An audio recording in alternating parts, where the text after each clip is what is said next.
대통령이 초청한 집사자리도 안 가시는데 미국 정부 발전 세계에 오신 것만으로도 이거 너무 좋습니다.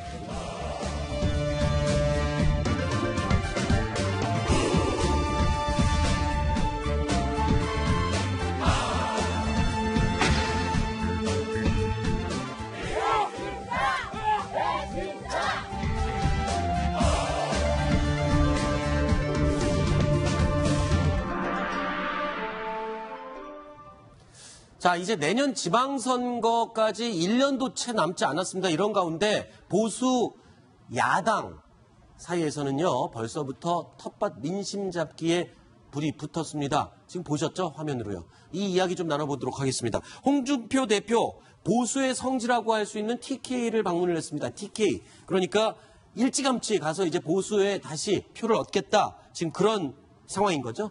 지금 상황에서는 그럴 수밖에 없죠. 네. 왜냐하면 자유한국당 입장에서는 아무래도 보수의 텃밭인 TK 지역을 중심으로 해서 다시 세력을 도모할 수밖에 없는 구조예요. 네. 물론 TK 지역에서도 자유한국당에서 부정적인 생각을 갖고 있는 분도 있습니다만 그렇다 하더라도 어쨌든 TK 지역은 그래도 박정희 전 대통령의 향수가 남아있고 네. 또 보수 지역의 일정 부분 자유한국당에 대해서 섭섭한 마음도 있지만 또 언젠가 다시 뭉칠 수 있는 기회를 잡기 위해서는 네. 거기를 갈 수밖에 없고 또 한 가지는 본인이 당협위원장에 도전하겠다고 의사를 적극적으로 표시하고 있지 않습니까? 네. 원내 진입을 해서 실제적으로 국회의원 배지를 달고 하겠다고 하는 모습을 보여준 걸 보면 TK에 대한 공을 홍준표 대표가 상당히 많이 들이고 있는 게 아닌가 하는 생각이 듭니다. 네. 자, 그럼 TK 이 텃밭을 다지러 갔는데 정당 지지율은 어떤지 조사 결과가 오늘 나왔거든요. 한번 볼까요? 자유한국당이 그래도 2위로 다시 치고 올라온 것 같아요.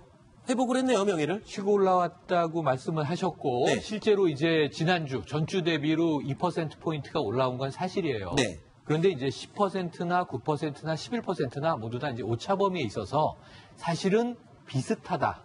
이렇게 이제 표현할 수 있겠고요. 다만 이제 상대적으로 비교를 해보면 네. 지금 바른정당이 이 8%입니다. 네. 그러니까 격차가 한 3%포인트 벌어져 있는데 네. 지금 TK에서만의 지지율을 보면 이게 문제예요, 이게. 변화가 있었네요. 예, 지난주에 17대 17로 네. 동률이었어요. 그런데 이제 바른정당이 떨어지고 TK에서 많이 떨어졌습니다. 네. 바른정당이 7%포인트가 빠졌고 네. 그거를 다 흡수하고 거기에 플러스 알파를 더해서 지금 22%로 치고 올라갔어요. 네. 더블 스코어를 벗어났습니다.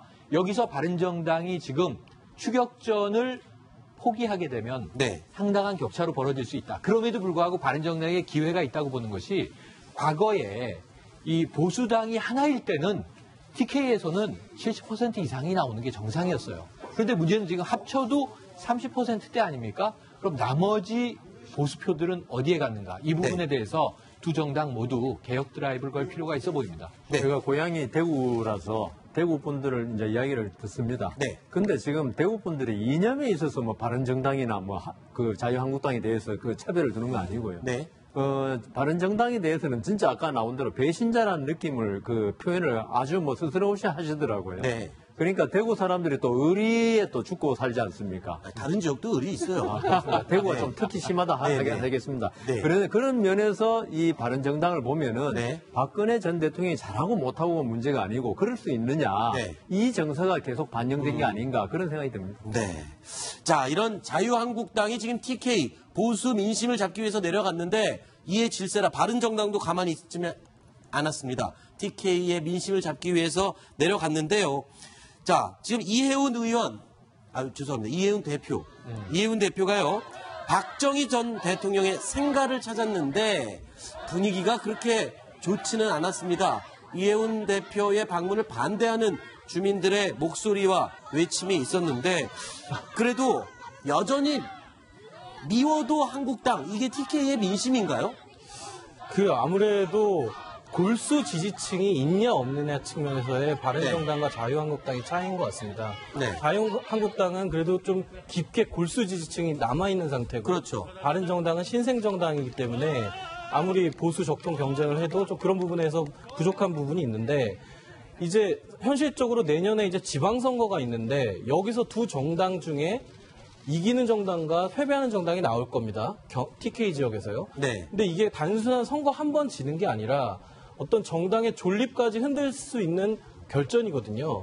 그렇기 때문에 바른정당도 굉장히 새로운 모습을 보여주려고 노력을 더 좀 해야 될 것 같습니다. 네, 이해훈 대표가요, 이 바른정당의 마음을 좀 받아달라라고 하는 안타까움을 담은 그런 이야기를 또 했습니다. 목소리 직접 듣고 마무리해 보겠습니다. 이제 국민들이 저런 사람들한테 나라를 못 맡기겠다는 생각이 점점 강해져가지고 거기는 정말 어렵습니다. 그렇다고 보수가 그 분들하고 같이 죽을 수는 없잖아요. 보수를 살리려고 하는 겁니다. 그래서 그쪽에도 다 나쁜 사람은 아니니까 그쪽에 몇 명만 남겨놓고 이거 자꾸 빠서 여기서 뭉쳐가지고 다시 갈 수 있거든요.